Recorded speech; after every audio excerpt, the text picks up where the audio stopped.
सूरज की पहली किरण के साथ हिमालय की दूधिया सफेद चोटियों के बीचों बीच महेश ठंडी हवाओं को चीरता हुआ एक गेट के भीतर जैसे ही दाखिल हुआ, उसके दोस्त ऋषभ ने उसे रोक लिया।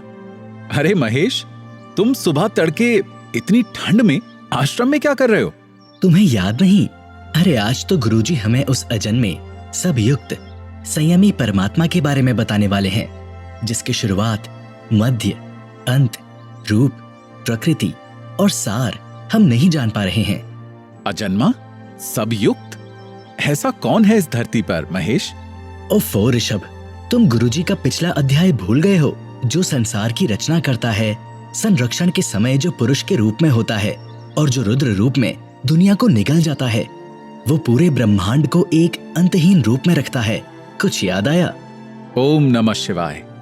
तो क्या आज हम शिव पुराण के बारे में जानेंगे? अब जाकर तुम्हें याद आया। चलो। गुरुकुल की एक कक्षा के भीतर बैठकर महेश और ऋषभ दोनों शिव साधना में लग गए। थोड़ी ही देर में वे स्वयं शिव को उनके शांत स्वभाव में, अपने मन में और आंखों के ठीक सामने देख सकते थे। महेश, ऋषभ, तुम अब आंखें खोल सकते हो। मुझे तुम्हें साधना में फोकस्ड देखकर बहुत खुशी हुई। शिव ही शांति और शक्ति दोनों के मार्ग हमें प्रदान करते हैं। वे ज्ञान के महासागर हैं और इस सृष्टि का संचालन भी वही करते हैं। तो चलो आज से हम उन्हीं की पावन गाथा सुनते हैं। गुरुजी, शुरू करने से पहले मेरे मन में कुछ सवाल थे। आपकी आज्ञा हो तो क्या मैं पूछ सकता हूं? बिल्कुल, निसंकोच होकर पूछो महेश। हिंदू भक्तों का मानना है कि भगवान शिव अमर हैं और भगवान निराकार हैं। तो गुरुजी, उनकी आयु कितनी है? तुम्हें ताज्जुब होगा महेश, लेकिन इसका भी जवाब हमारे ग्रंथों में है। गणित जरा सा मुश्किल है, तो ध्यान से सुनना। ब्रह्मा की आयु 7 करोड़ 20 लाख चतुर्युग या 1 चौखरी 4 युगों से बनी है। भगवान विष्णु की आयु भगवान ब्रह्मा से 7 गुना है और भगवान शिव की आयु भगवान विष्णु की 7 गुना है। अरे बाप रे, ये गिनते गिनते तो खुद आर्यभट्ट भी चकरा जाएंगे। गुरुजी, अब मेरा एक सवाल है, क्या शिव, शंकर, महेश और रुद्र एक ही हैं? शिव ने कहा, मैं ही निर्माता, संरक्षक और विध्वंसक हूं। मेरे पास ये तीनों गुण हैं। सृजन यानी क्रिएशन, संरक्षण यानी प्रोटेक्शन और प्रलय यानी डिस्ट्रक्शन के अनुसार शिव, ब्रह्मा, विष्णु और रुद्र का रूप धारण करते हैं और इन 3 गुणों में विभाजित हैं। ब्रह्मा सृष्टि करता है, श्रीहरि रक्षक और रुद्र विनाशकारी। उमा नाम से प्रसिद्ध परमेश्वरी प्रकृति देवी है। उनका शक्ति रूप वाग्देवी केवल ब्रह्मा जी ही लेंगे। बाद में इस प्रकृति देवी से दूसरी शक्ति जो प्रकट होगी वो लक्ष्मी रूप होगी और विष्णु का आश्रय लेगी।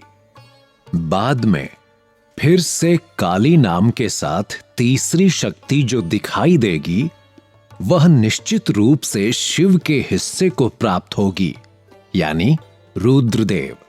पवित्र शिव पुराण के वर्णनों से यह सिद्ध होता है कि शिव, शंकर, महेश और रुद्र एक हैं। मेरे मन में शिव को लेकर कई और सवाल हैं गुरुजी। क्या उन सब के उत्तर मुझे पवित्र शिव पुराण में मिलेंगे? महेश, क्या तुम जानते हो, हिंदू धर्म में 18 पुराण शैलियों में से शिव पुराण सबसे अधिक बार पढ़ा जाने वाला पुराण है। ये ग्रंथ हिंदू भगवान शिव और उनकी पत्नी देवी पार्वती की गाथा सुनाता है। ये तो हम सब जानते ही हैं कि भगवान शिव हिंदू धर्म में सबसे अधिक पूजे जाने वाले भगवानों में से एक हैं। शिव महापुराण में 12 संहिता या अध्यायों का संग्रह मिलता है, जो भगवान शिव के जीवन के कई पहलुओं का वर्णन करते हैं। करोड़ों लोग इसे अपने जीवन का सार भी मानते हैं और इसमें अपने प्रश्नों के उत्तर ढूंढ लेते हैं। 12 संहिता? आखिर ये ग्रंथ लिखा किसने गुरुजी? वेद व्यास।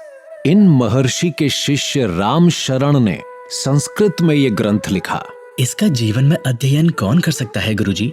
महेश, शिव पुराण उन लोगों द्वारा पूजनीय है जो मानते हैं कि भगवान शिव पूर्ण देव हैं।